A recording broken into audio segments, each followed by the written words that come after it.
হাজী হেদায়েতুল্লাহ বাইতুল মামুর জামে মসজিদের সম্মানিত মুসলিয়ান ইকরাম, পর্দানিশীন সম্মানিত মা ও বোনেরা, মহান আল্লাহ রাব্বুল আলামিনের দরবারে অসংখ্য অগণিত শুকরিয়া আদায় করি যে আল্লাহ রাব্বুল আলামিন দয়া করে, মায়া করে, মুহাব্বত করে, ভালোবেসে প্রচন্ড শীতের মধ্যে আল্লাহর মসজিদে আসার বসার, কোরআন হাদিস থেকে আলোচনা শোনার মতো যে আল্লাহ সুযোগ করে দিলেন, আল্লাহ পাকের দরবারে প্রাণ খুলে অন্তরস্থল থেকে কালিমাতুশ শুকর আদায় করি। সকলে একযোগে বলি আলহামদুলিল্লাহ।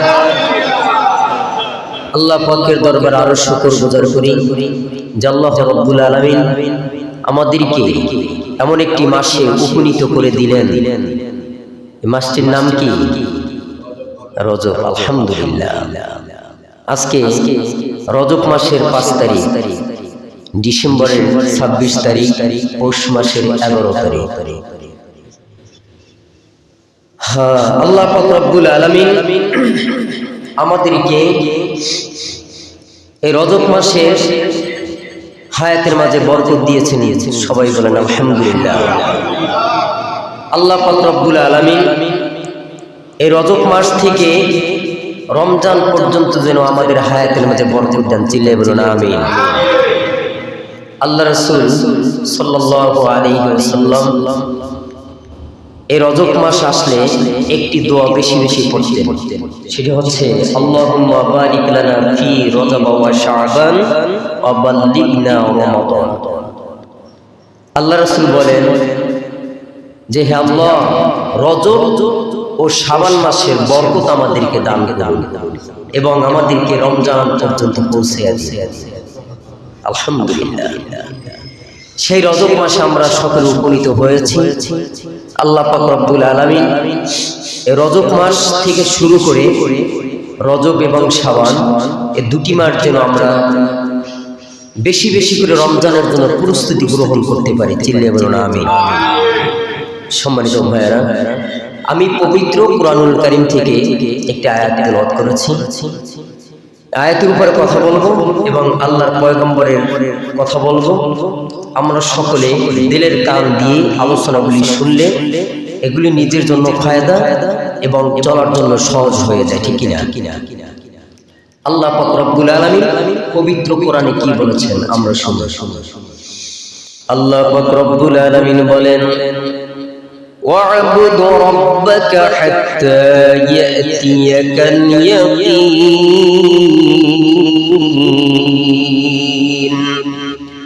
ও মুসলমান নবীর উম্মতের দল, আল্লাহ পাক রব্বুল আলামিন এই পবিত্র কুরআনুল কারীমের মধ্যে ইরশাদ করে দিয়েছেন। আল্লাহ পাক রব্বুল আলামিন তার হাবিবকে সম্বোধন করে বললেন, ও আমার রাসূল, ও আমার হাবিব, আপনি আপনার রবের ইবাদত করুন, আপনি আপনার রবের বন্দেগী করুন, ইবাদত বন্দেগী করুন যতক্ষণ পর্যন্ত না মৃত্যু ঘনিয়ে আসে। সুবহানাল্লাহ। ও মুসলমান নবীর উম্মতের দল, আল্লাহ পাক রব্বুল আলামিন তার নবীকে আদেশ করেছেন ইবাদত বন্দেগী করার জন্য, কিন্তু আমাদের করতে হবে না মনে হয় যে আল্লাহ তাআলা বলছেন ওয়াবুদ রাব্বাকা হাত্তা ইয়াতিয়াকাল ইয়াকিন। আল্লাহ বললেন, হে রাসূল, হে আমার হাবিব, আপনি আপনার রবের দাসত্ব গোলামি করুন, ইবাদত বন্দেগী করুন যতক্ষণ না মৃত্যু ঘনিয়ে আসে। ভাইয়ের আমার, বন্ধুরা আমার, এই ইবাদত বন্দেগী আল্লাহ রাসূল করেছেন, সেই ঘোষণাটি আবার জানানো হয়ে গেল। নামাজ, যে নামাজের জন্য আল্লাহ তার রাসূলকে আদেশ করেছেন, সেই নামাজ আমাদের পাবন্দি করতে হবে কিনা?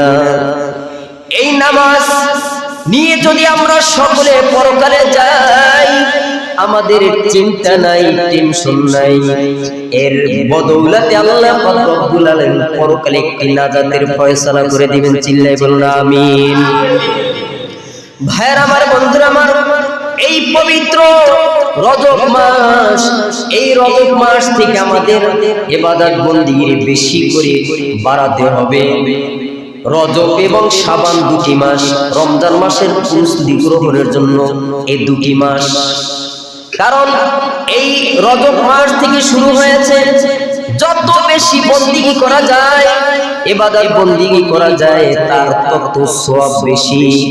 এই রজব এবং শাবান এই দুটি মাসে যত বেশি নফল ইবাদত করবে, রোজা রাখবে, নফল রোজা রাখবে, তার আমলনামায় তত বেশি নেকি প্রদান করা হবে। চিল্লাইয়ে বলুন আমিন।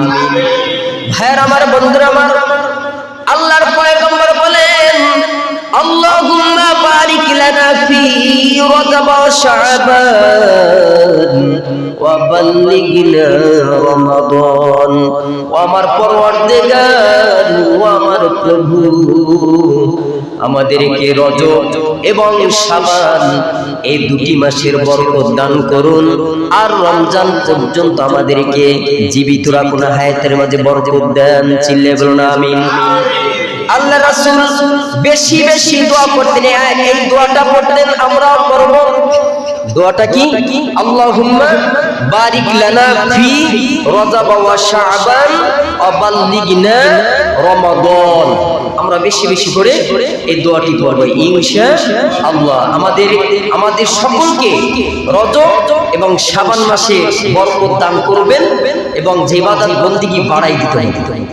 কারণ রমজান মাসের জন্য আমাদের কোনো কষ্ট না হয়, এই জন্য রমজানের পূর্ব প্রস্তুতির জন্য এই দুটি মাস। কে আরবিতে 12টি মাস, 12টি মাসের মধ্যে 4টি মাস সবচেয়ে সম্মানিত, জিলকদ, জিলহজ, মুহররম এবং এই রজব। এই 4টি মাস সবচেয়ে সম্মানিত। এই 4টি মাসে যারা বেশি পরিমাণে ইবাদত করবে তাদের সওয়াব রেসানি বেশি দেওয়া হবে, আর এই 4টি মাসে যারা অন্যায় অপরাধ করবে তাদের গুনার সংখ্যাও বেশি হবে। ভাইয়ের আমার, বন্ধুরা আমার, আলোচনাগুলি আমাদের অনেক সুন্দর করে মনোযোগ সহকারে আলোচনাগুলি শুনতে হবে, তবে আমল করা সহজ হবে। এখন আমি যে পবিত্র কোরআনুল কারীম থেকে আয়াতটি তিলাওয়াত করেছি, আল্লাহ তার রাসূলকে কি বললেন? হে নবী, আপনি আপনার রবের ইবাদত বন্দেগী করুন মৃত্যু আসার আগ পর্যন্ত। এখন এই কথার দ্বারা আমরা কি বুঝলাম? যে যখন মানুষ মারা যায় তার আমলের দরজা শেষ, বন্ধ হয়ে যায়। এই মৃত্যু আসার আগ পর্যন্ত আমরা আল্লাহ পাকের গোলামি যত করতে পারি, তবে তার জন্য কি সুবর্ণ সুযোগ। এই কথাটাই এই আয়াতের মধ্যে তার রাসূলকে বলে দিলেন। সেই কথাটা এখন আমাদের জন্য, সকলের জন্য